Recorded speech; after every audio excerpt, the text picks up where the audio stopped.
Hi, my name is Janice Lee. I'm a realtor in San Francisco Bay Area. I will be the host for the English session today. The Cantonese session will begin at 5 p.m.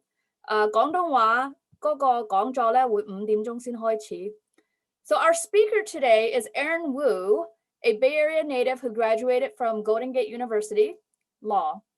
His areas of expertise includes estate planning, business structuring, and real estate law.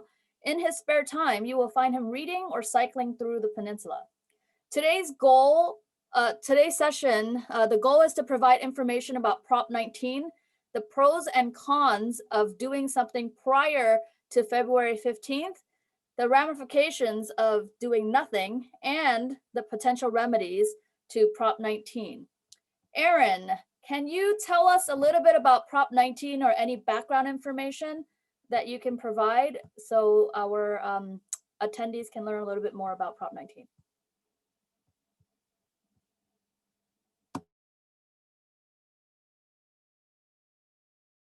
Aaron, are you there?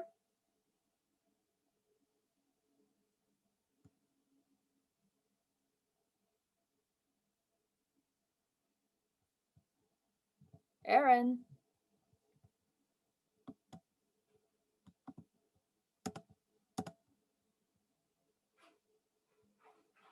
Hold on, you guys.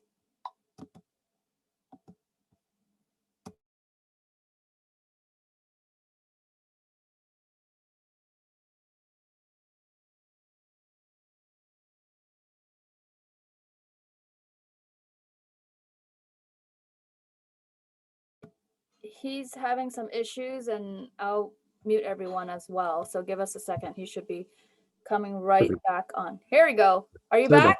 Good. Yes, I am. Okay. Can you get the PowerPoint back on? You probably missed my intro. Do you want me to start over? No, it's okay. No worries about that. But would you mind making me host again so I can share my screen? Okay, give me a second. Thank you. Sorry, everybody. Yeah, some technical difficulties on my end here. Can you make Aaron host again? Sorry, I have the host working on that. Hold on. Thank you.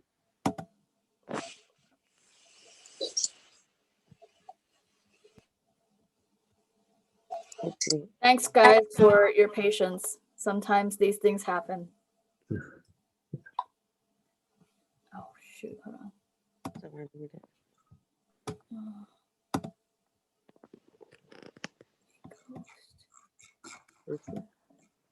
Okay. Right, You're the host now, Aaron. All right, sounds great. Here we go. Okay, everyone. So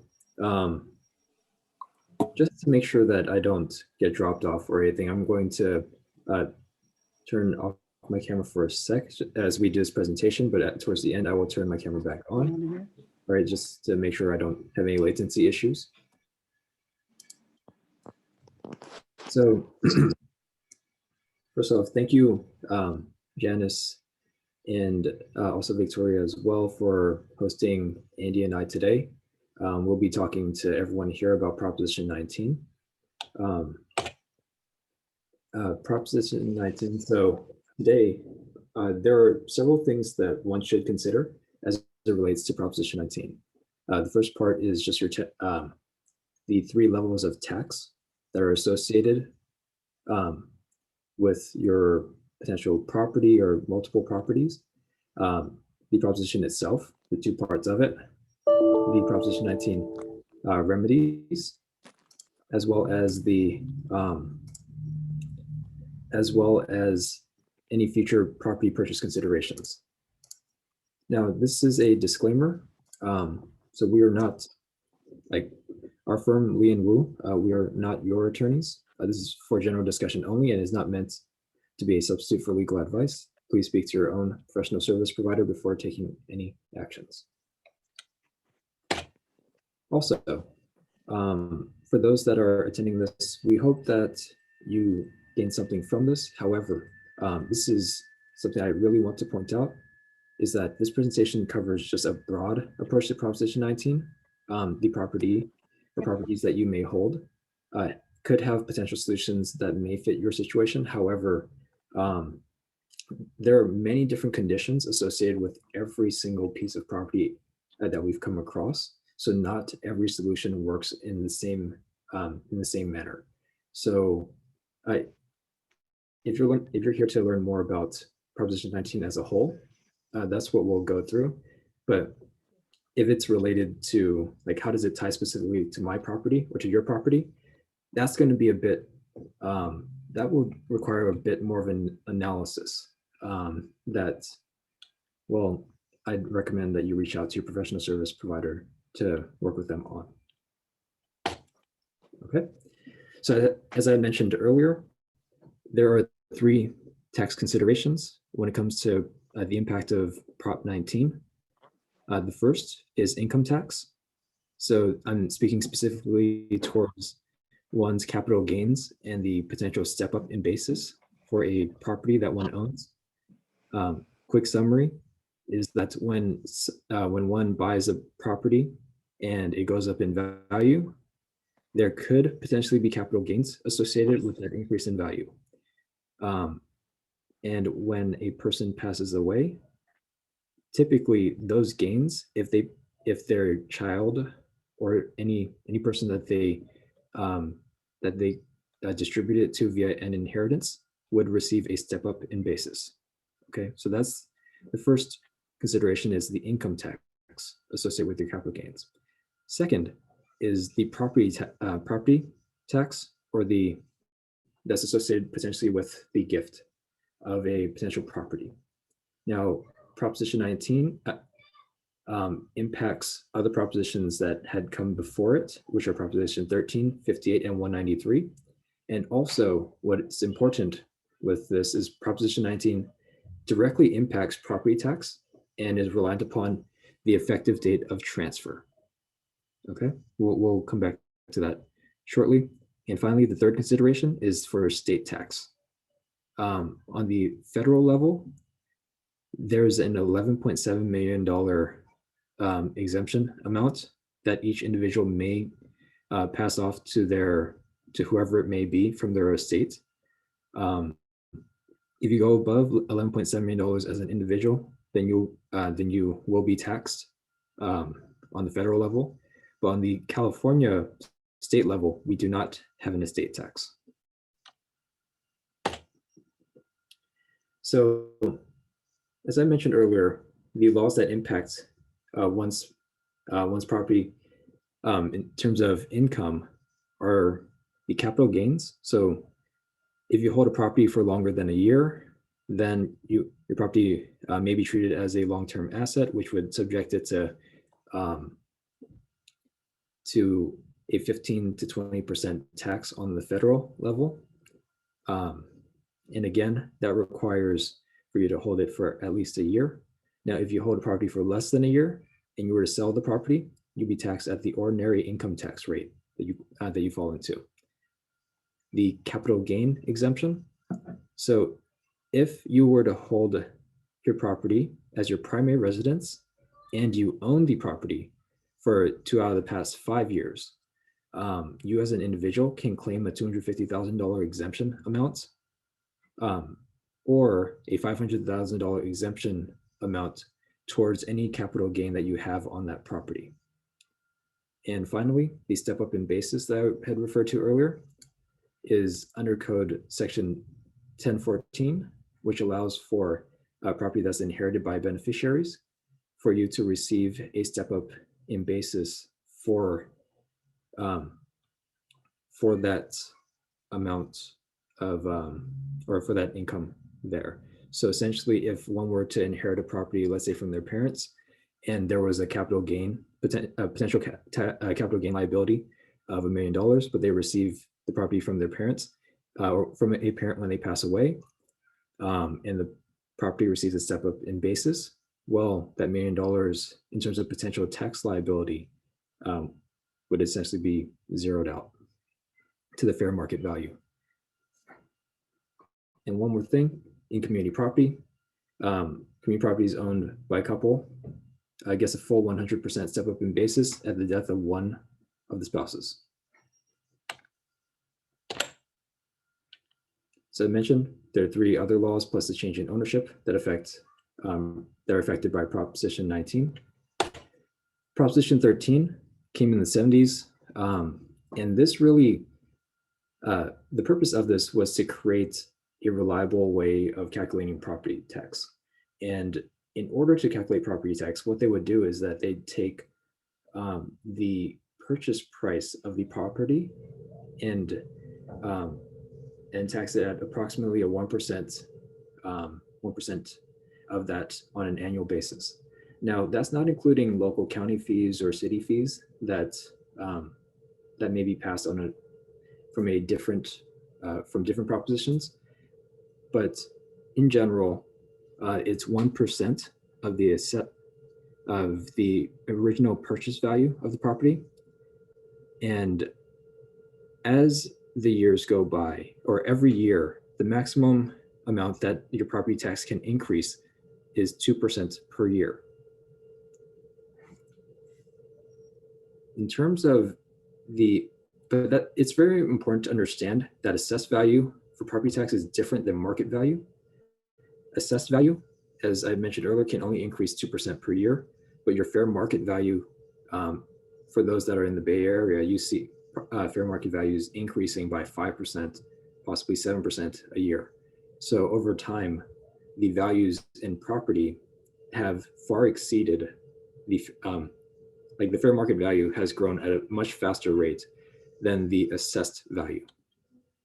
So today there are a lot of properties that has a huge disparity between assessed value versus market value. Now, the term change in ownership is really important because whenever there is a purchase or sale, gift, death, or any type of transfer created by operation of law, that automatically creates a need to have a reassessment for that property. All right. Now, that reassessment automatically occurs unless you can show that there's an exemption that exists. So Proposition 58 and Proposition 193 effectively do somewhat the same thing, but they're just between either parents and children or grandparents and grandchildren. So what Proposition 58 established is that for primary residence transfers between parents and children, whether it goes from the parent or child, whichever way it goes, there's an unlimited amount that you can transfer in terms of your assessed property value. So you can transfer it at any point, whether it's via death, via while you're alive, you can transfer it and there won't be any issues in terms of the property tax reassessment. So Aaron, this is only applicable prior to February 15th now because of Prop 19, right? Yes, exactly. It is only applicable before Prop 19 comes into existence. And so this is what goes away February 16th. And this is why it is very important to understand what people could do now versus what people may not be able to do in the future. Yeah. So as I was saying, Prop 58 allows for primary residence transfers of an unlimited amount of value to be transferred between parent and child. For other property, parents and children could pass $1 million of assessed value to one another. Okay, assessed value, that's as I mentioned earlier, is different from fair market value. So if your property that's worth on the market $3 million today, but is assessed at $500,000, well, when you pass this property from either parent or child, the impact there would only be that $500,000 amount of assessed value. And Prop 193 just allows for this to happen between grandparents and grandchildren, so long as the parents are deceased, or there's no parents in between. Now, Prop 19, there are two parts to it. The first part we're going to go over pretty quickly because a majority of the issues that have been brought up to us is caused by Part 2. So the first part, this is for those that are 55 years of age or older. Prop 19 enables people that are above the age of 55 years old to be, or those that have experienced natural disasters that have created a loss in fair market value by 50% against their properties, they can transfer their property tax to another property that they purchase. So they'd effectively have to sell their home and move to another property, and they can carry over their property tax with them. I also want to mention that related to this, you can actually buy something more expensive than what you sell your property for. Previously, prior to Prop 19, you were unable to do that. So if you have a property that you sell for $1 million, if you buy something for 1.5, you'll get the property tax base for the first 1 million, and then the additional 500,000 would be based on the market value. Mm-hmm. Yeah, exactly, Janice. And the other thing is also, before Prop 19, you could only do that transfer one time. It had to be of equal or lesser value. But after Prop 19, you can transfer your property tax up to 3 times. So you can go from house to house to house. The reporting requirement there is that you have to report it within 2 years of the purchase to transfer your property tax. And the effective date is April 1st, 2021. When you say effective date, that means that you have to sell your property after that date and buy the new property after that date? So it is not 100% clear in the legislation as to whether or not you'd have to sell the property and buy it between the two. There's a bit of risk associated with that. And that's kind of what we refer to as straddling the straddling between the deadline. If you could, I would suggest holding off on these type of transfers until after April 1st, 2021. These transfers meaning when you're purchasing a property? Yes. So I just want to be clear. The sale of the property, and then also the purchase of the property. So waiting for the 2-part transaction to take place until after April 1st, 2021. Thank you. Now, this is a screenshot that I'm sure many of you have seen already. This is off of the Board of Equalization's website, which is the governing body that oversees the implementation of Prop 19 and all these other the associated other propositions and laws around this. And here is an example. Okay, so John and Mary, they're over 55 years old. They have their primary residence. They bought it in 2010 for $1 million. Today, the property is worth $2 million, and they've made no improvements to the property. In property tax year 0, they're at $10,000 in terms of property tax. Property tax year 10, they're up to about $12,200 based upon 2% increases per year. And keep in mind, this is rough numbers, not including any fees associated with the counties. Their considerations, if they're thinking about moving, is that, well, they're $12,200, and this is post Prop 19 coming into effect. They can move to any property within California and carry this $12,200 property tax with them. So if they were to buy a $3 million property, that should be assessed at $30,000 a year. Or if they were to buy a $2 million property, which would be assessed at $20,000 a year, they could still carry this property tax basis with them. Now, the other consideration, if they're interested in selling, is the one that comes with capital gains. So going through this type of transaction does not avoid capital gains tax liability. Although an exemption may apply, like as I mentioned earlier, if you hold it for more than a year, then you may be able to exercise the long-term capital asset 15 to 20% tax rates on the federal level. Or if you hold it for 2 out of the past 5 years and you live in it for 2 out of the past 5 years, then you may receive up to $250,000 capital gains exemption on it as an individual, or $500,000 as a couple.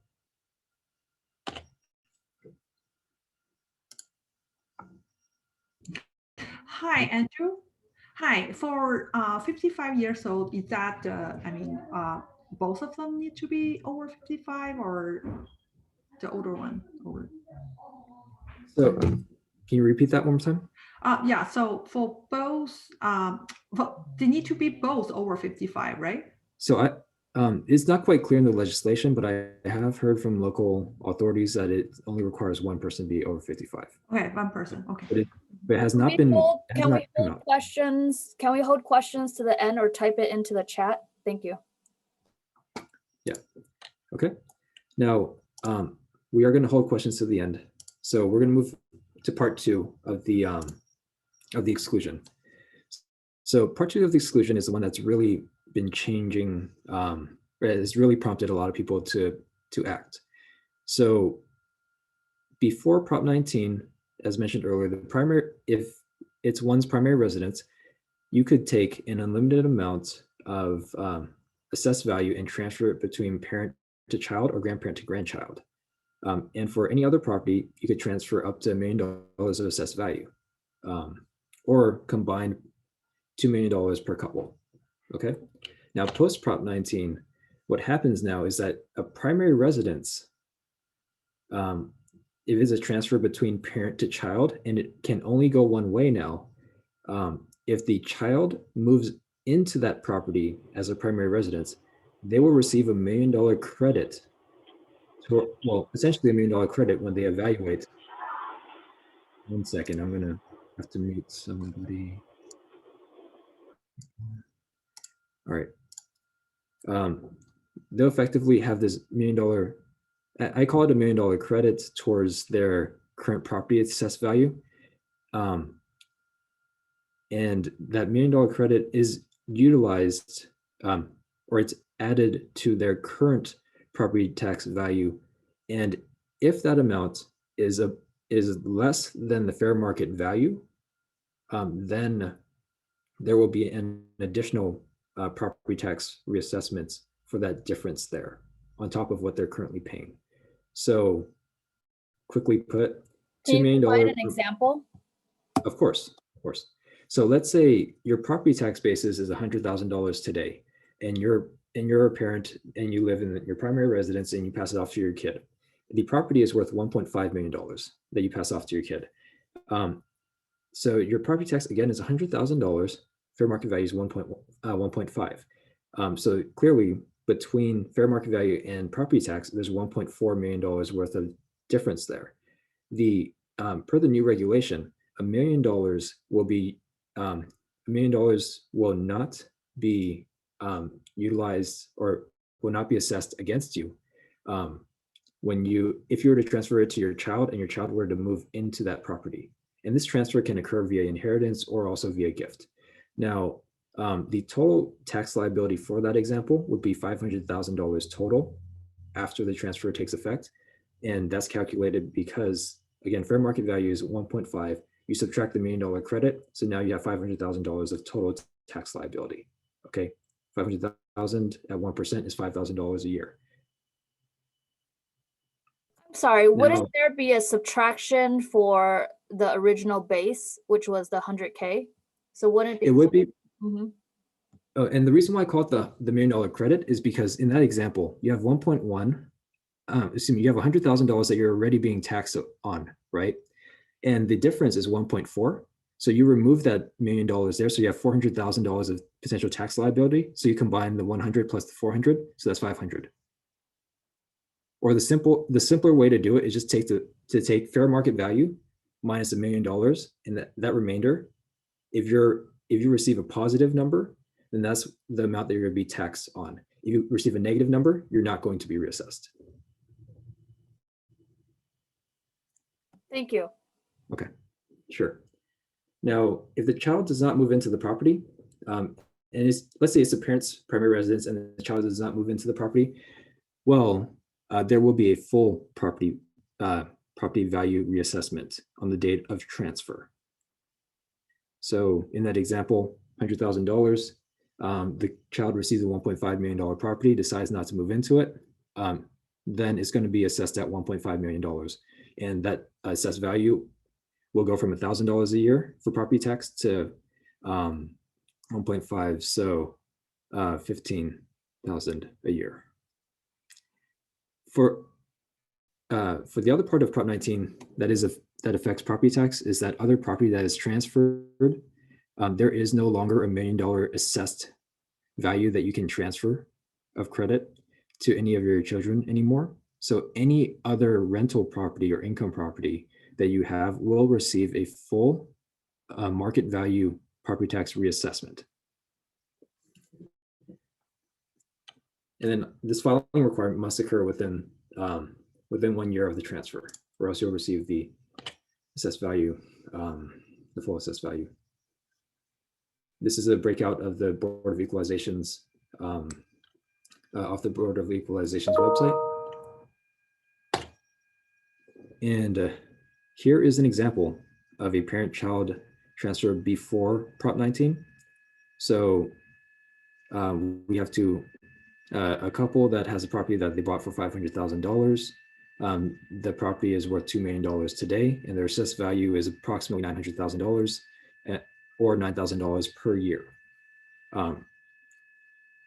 So the fair market value of this property tax would be or should be $20,000, but is currently only at $9,000. Their considerations today is, if they decide to sell the property today, all right, $9,000 can be moved to select properties in certain counties, and this is pre-Prop 19. Capital gains, they still have capital gains that they'd have to worry about. Primary residence, if the parent-child transfer or grandparent to grandchild transfer occurs, if it's via inheritance, they'd maintain the step in basis, but their property and their property tax would not be reassessed. If they gifted today, they do not retain the opportunity to have the step up in basis, because the basis stays the same. And by basis, I mean, when they bought the property at $500,000 and they made no improvements, their $500,000 would be their basis,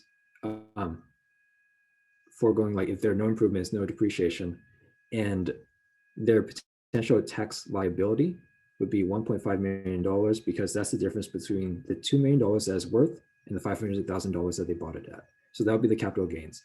If they gave it via gift, that $500,000 of their basis would transfer over to the receiving party, and thus, like, their child, if they were to sell it, they themselves would be potentially liable for the $1.5 million of capital gains. But if they do so and they transfer it ahead of time, they would be able to preserve the property tax. So what you're saying, Aaron, is if you do something now, they can preserve property tax, the current property tax. This is like meaning you do it before February 15th. But if they do something, they will lose stepped up basis, though. Is that what you're trying to say? Yes, exactly. They will lose it. They will lose their step up in basis. Yes. And if it was their rental or income property today, and it's not their primary residence, and they're allowed to have up to $1 million of assessed value for non-primary property, they can transfer that over. They may lose the step up in basis depending upon how much of the income or revenue generating property they transfer, but they would also be able to preserve their property tax value. Now, just for the purposes of time, I am going to speed things up a little bit. So post Prop 19, same example, $500,000 that was purchased at, $900,000 assessed property tax value today, and they've made no improvements to the property. After Prop 19 comes in, February 16th, the considerations that the family would have is that they could move to any property, or they could sell their property and move to any property in California and take their original property tax basis with them. Now, the capital gains, again, you would be subject to capital gains tax, or if they wanted to pass it off via inheritance. Now, if they do that, the kids move in, then their property tax would be reassessed at $2 million minus the $1 million of credit. So the overall tax liability there is $10,000 approximately per year. But the step up in basis they would receive.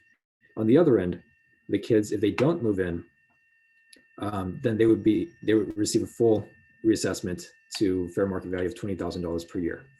But they still get the step-up in basis.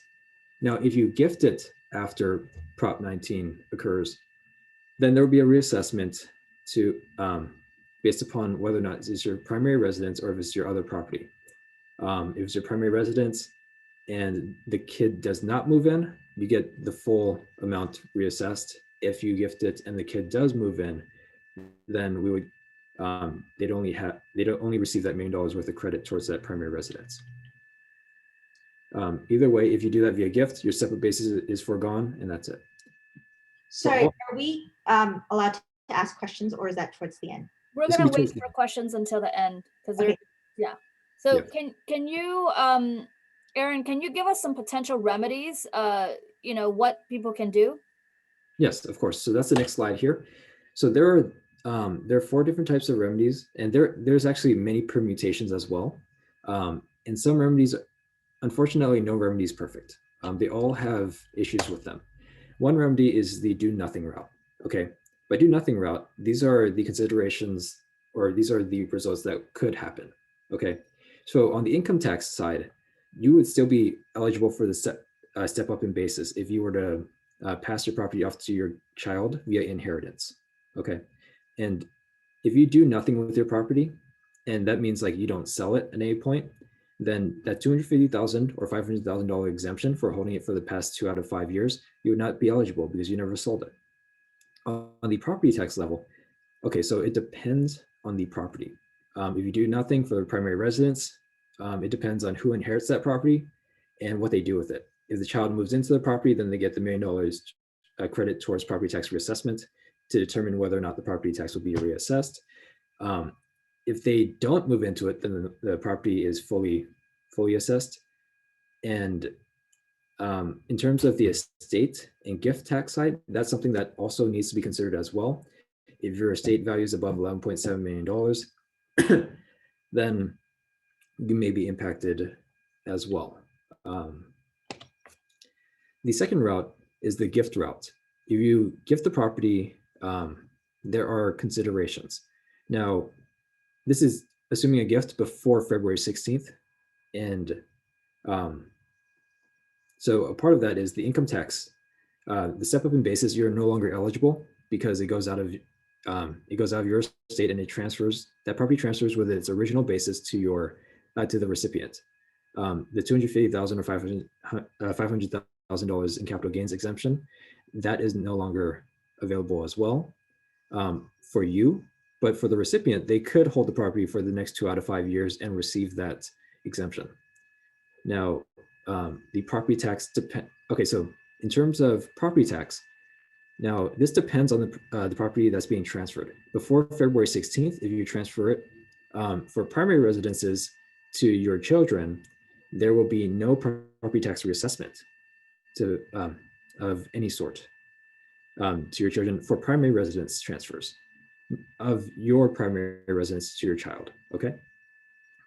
Other property, it depends on how much that property is worth that you transfer in terms of the property tax reassessment value.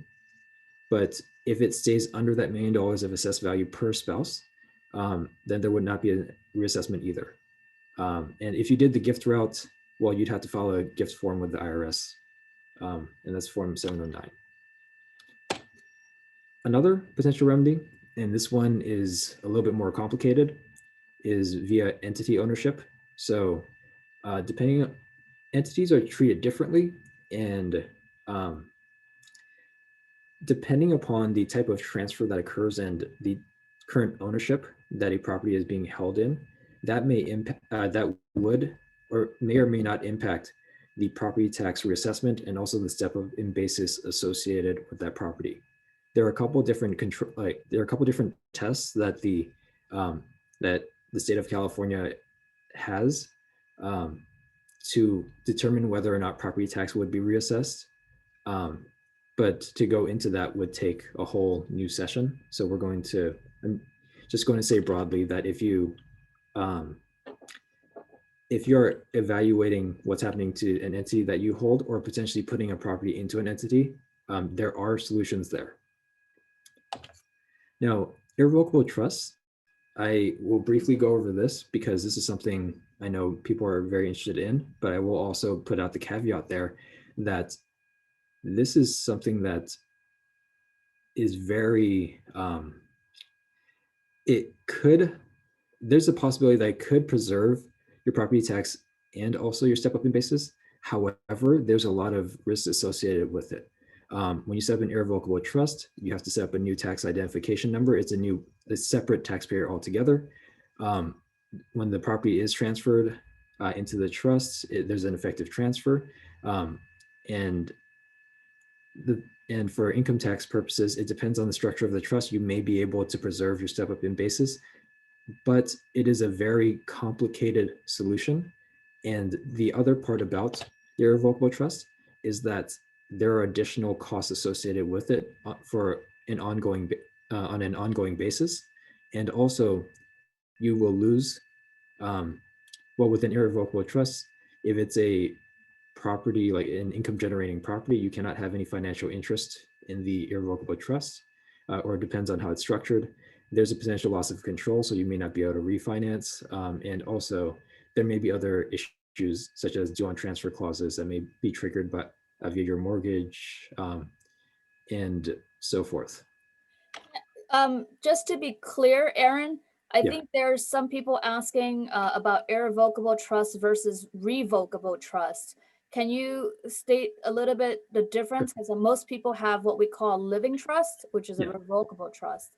Can you mention a little bit more about that? Sure. A revocable trust is no different than you owning it pretty much outright yourself.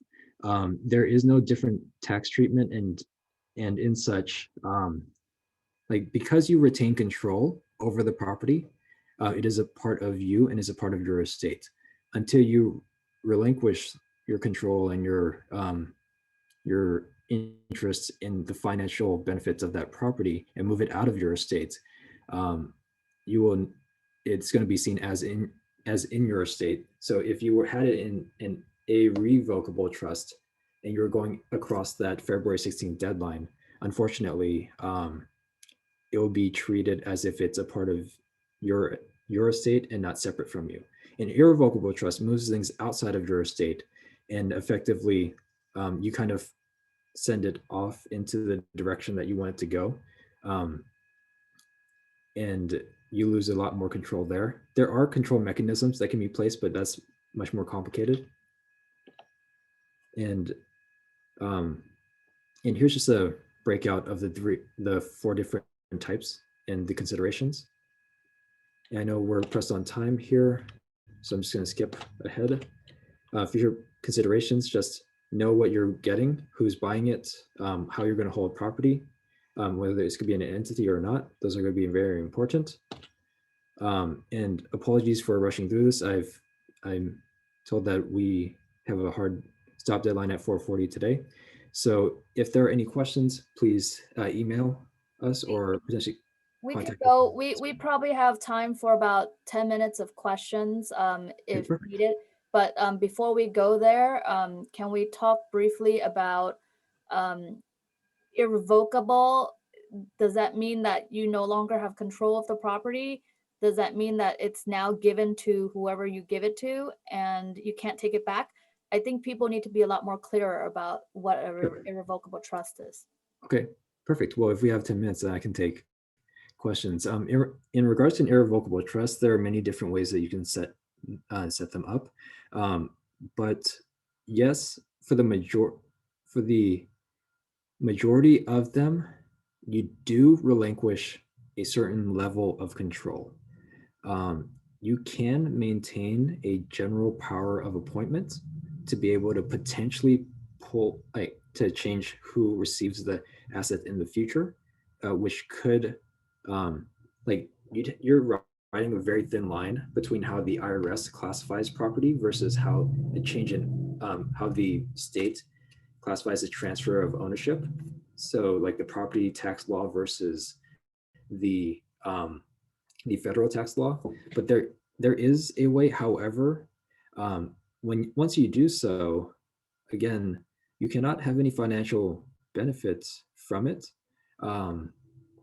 You cannot have any financial benefit from the property, and also like the ability to refinance and so forth, that all will be subject to either, it may not even be available to you anymore, or it could be available on a very like stringent level. And in that, it depends on how you structure your irrevocable trust, and there are many variations of them. Yeah. Can you show slide 26 again? Sure. So people can take a quick look at that. Maybe you could spend a minute talking about that. Of course. So here is the considerations created by Prop 19. So you have the two boxes that are in orange are the questions that you should ask yourself. Hey, is my property tax proportionately low as compared to the fair market value of my property today? Like, how much am I saving in property taxes today? Is that like, how much is that? Is that a lot? Is that a little? What's the, and does Prop 19 dramatically impact me if I were to not do anything? And then the next question you want to ask yourself is, what are my goals for this property? Like, who do I want to receive this property, and how do I want them to receive it? If I do nothing and give it to my child or whoever else it may be, you may forego the property tax reassessment, depending upon whether or not they move into the property. And also, but you do preserve the property, the step up in basis. However, if you go via a gift, you before February 16th, 2021, then you can preserve the property tax at what it is today, and then but you forego the step up in basis. Now, finally, for the entities and the irrevocable trust, the entities, as I mentioned earlier, this is a little bit more complicated, and we truly have to talk through this in terms of how you can structure it and move an asset into an entity. But there are ways that could be very beneficial depending upon the property profile, to move a property into an entity, and with the entity, you could potentially continue to maintain financial interests, continue to maintain a lot of control over the property, but start passing things off a little bit earlier to your kids. And finally, with the irrevocable trust, there is the ability potentially to preserve property tax and step up in basis, but you relinquish a lot of your control and a lot of your financial interest. This one here, again, it's a more complicated solution. And I'd say that it all depends on whether or not you'd be comfortable giving up your direct income from these properties. There's a question from someone that is pretty general that can apply to a lot of folks. Sure. Can you clarify how this will affect those in living trusts for primary and rental properties? For example, if the parents gift a percentage of the primary resident to the child prior to 215, will that trigger a tax reassessment? That is, if the title to the deed will go from sole ownership parents to tenancy in common, meaning parents to multiple adult children, then for rental property, if the title deed is to be transferred to the adult children, will the property be reassessed? I think the main question is, if I do a transfer prior to February 15th, will my property get reassessed? What do I need to do? All right, so it all depends on that situation, on who it's going to. If it's parent to children, it depends on that property. If it's your primary residence, then there would not be a reassessment if you do it before February 16th. Now, if you do it after February 16th, then it depends on how the child takes ownership of the property, if they move into it or not as their primary residence. Now, for your to answer the other property or the income property, if you were to transfer income property before Prop 19 comes into place, you have the ability to transfer up to $1 million of assessed value to your kids.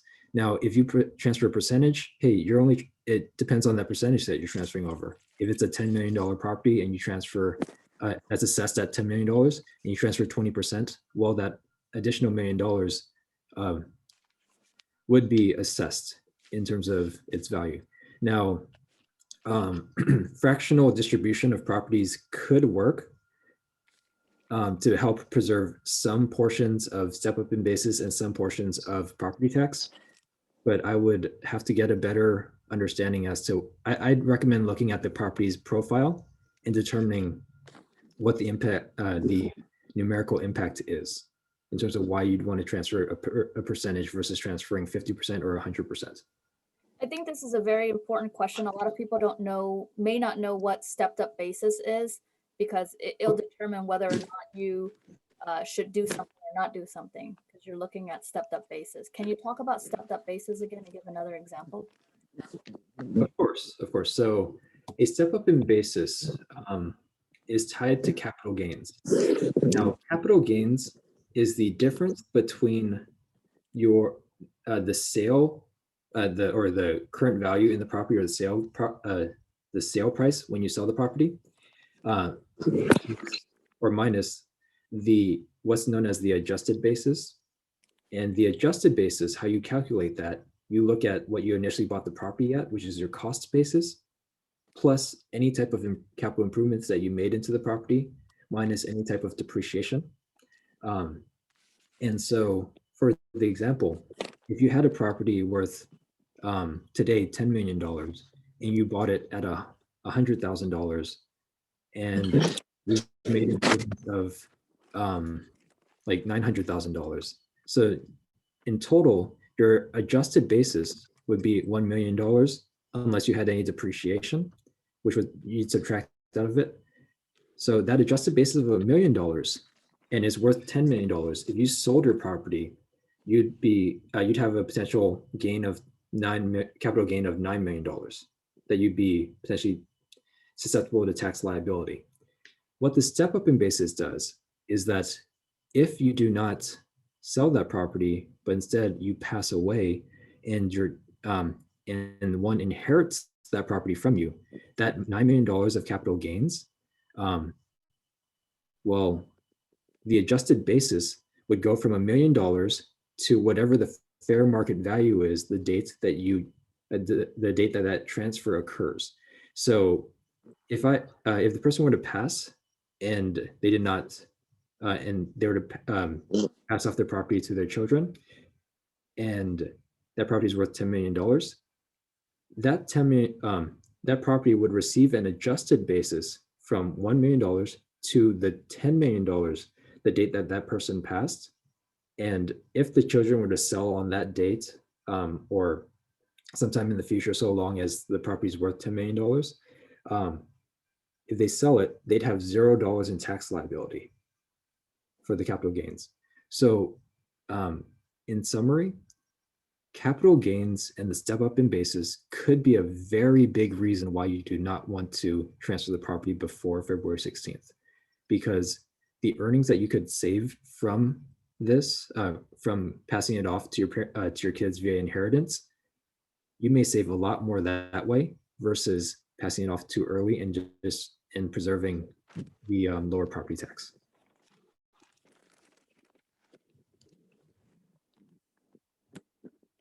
Do we have any other questions? We could probably take a couple more. Hi, I just have a quick clarification on the gift.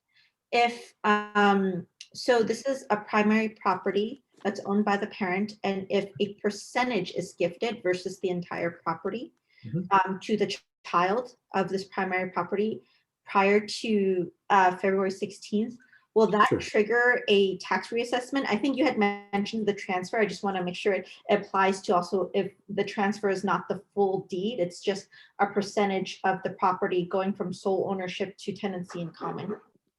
Sure, that there shouldn't be if it's going from parent to child, that's there would not be the exclusion would apply no matter if it's a full property, 100%, 5%, whatever it may be. There would be no reassessment there. Yeah. Great, thank you, Aaron. Sure. Hi, Aaron. I have a question. Under the Irrevocable Trust, you have a bullet point for relinquish control. What can you expand on that, please? Of course. So when one owns property today, they can do anything with it. They can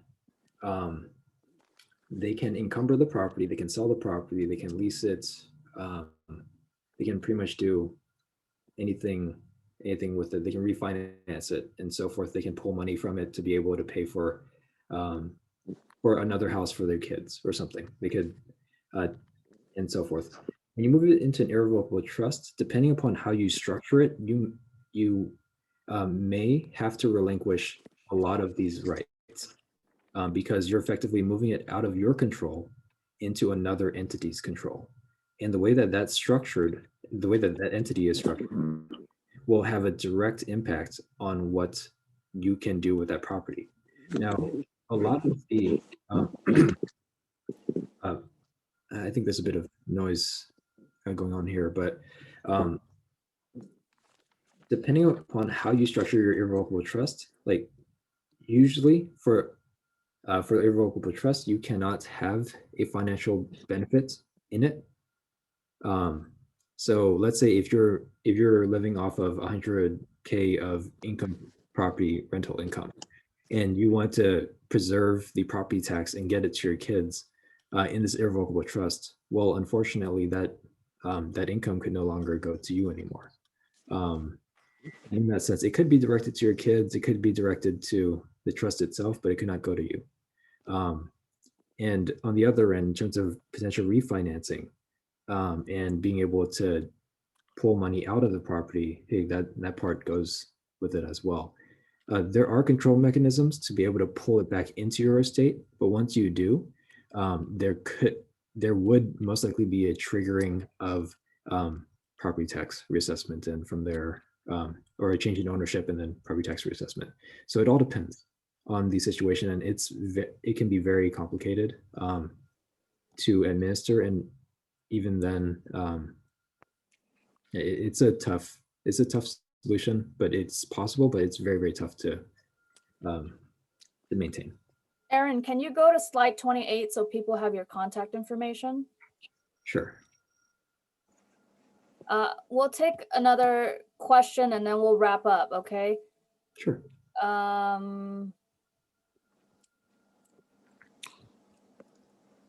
If rents go up after kids assume inherit the property, guess what the tenants will leave? There's rent control in certain areas in California.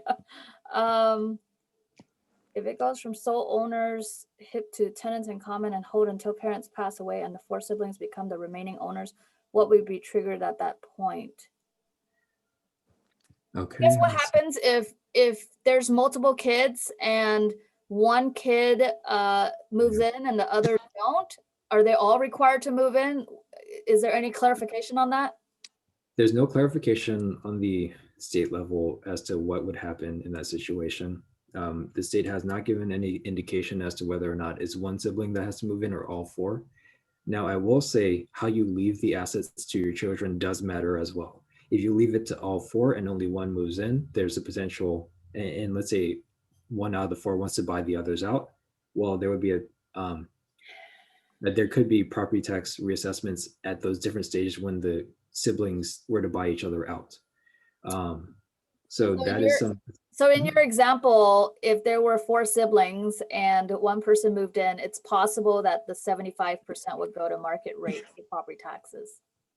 Yeah, there's a possibility. We'd have to see what the Board of Equalization states. We haven't heard any indication as to whether or not it would be or not. Yeah, but it also depends on if it's the primary residence of the parents. Someone says, does my kid have to live there for the rest of their life, or is there a time frame that they have to live there? There's no indication from the Board of Equalization for that. It could be a year, it could be 6 months, could be 10 years. The law is not clear there. Well, I think I want to thank Aaron for his time, and Andy. Andy will be doing the Cantonese session. Victoria will be hosting the next session. If you guys need detailed information about your specific case, I would highly recommend that you contact Aaron or Andy to talk about your specific scenario. I'm sure there's probably a consultation fee or something, but yeah. You know, it's worth spending a little bit of money to figure out whether or not it makes sense for you to do something now or do nothing. So there's no perfect solution. you either keep property tax or you lose stepped up basis. So thank you, everyone. Aaron is located in San Francisco. They're in San Francisco Peninsula. So if you guys can set something up with him directly, we're here really to provide information so that you guys are educated and know what you guys should potentially do. So thank you so much for all of your time. And if you have further questions, please email or set up a consultation with Aaron and Andy, who are lawyers. Yeah. Thank you, guys. And we will be heading on over to the Cantonese session. Enjoy, have a happy week, and you guys don't have much time to take care of Prop 19 issues. I want to remind everyone that February 16th is President's Day weekend. So you pretty much need to do everything before February 12th in order, if you're planning on doing something, in order for this to be effective. It has to be recorded before then. And there's a huge rush of people doing recordings right now. So good luck, everyone. Thank you for coming. Okay, time for the Cantonese session. If you guys want to remain for the Cantonese session, feel free. Thank you. Yeah, thank you, Janice, and thank you everybody for having me. Take care. Thanks, Aaron.